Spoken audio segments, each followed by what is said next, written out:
જે સંસ્થામાં તમે અત્યારે અભ્યાસ કરી રહ્યા છો એના માટે એક વાક્ય કહીશ ટૂંકમાં, you are in best way. તમે અત્યારે જે સંસ્થામાં ભણી રહ્યા છો એ દેશની અતિશયોક્તિ નથી સાહેબ, પરંતુ શિસ્તમાં, સમય પાલનમાં, શેડ્યુલમાં અને એની પદ્ધતિમાં આવી ઇન્ડિયાની કોઈ પણ સંસ્થા 11-12 સાયન્સની નહીં મળે તમને ક્યાંય.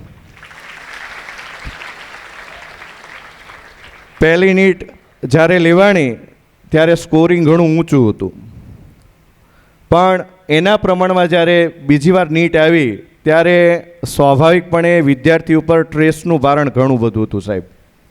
વાલી બી સ્ટ્રેસમાં હતા. એનું નાકરાણી સરે બીજા ત્રીજા દિવસે ફોલોઅપ લઈ અને એમને સીધા એજ્યુકેશનના વેમાં પોતાના શૈક્ષણિક પ્રવાહમાં બધા જ વિદ્યાર્થીઓ બીજા દિવસે સંમેલિત થઈ ગયા.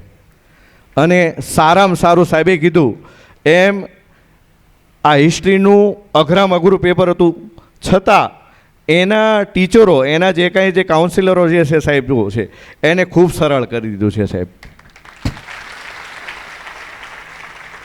ડૉક્ટર બનવું હોય, માનવ સેવા કરવી હોય સાહેબ, ખૂબ સરસ. સાહેબનો એક સેમિનાર છે એ એટેન્ડ કરાવજો. નાકરાણી સાહેબનો એક સેમિનાર એટેન્ડ કરાવજો. વાલીને કહેજો ફરજિયાત. એમની એક પદ્ધતિ, એક પોઈન્ટ છે. તમારો આહાર અને વિહાર છે એ પણ શિક્ષણ ઉપર અસર કરે છે. ખૂબ સરસ એને માઇનોર એનો અભ્યાસ કરી અને તમારી સમક્ષ રજૂ કરે છે સાહેબ.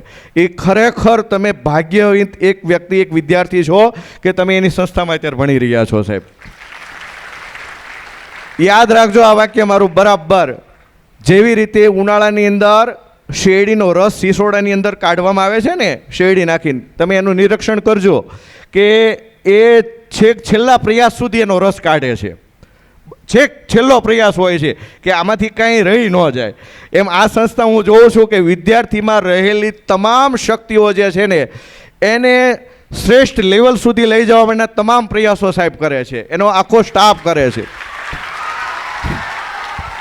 એમ કહેવાય કે સાહેબના સેમિનાર એટેન્ડ કરવો એ વિદ્યાર્થી માટે નહીં પણ એના વાલી માટે સૌથી ઉત્તમ છે સાહેબ. બસ આટલું કશ.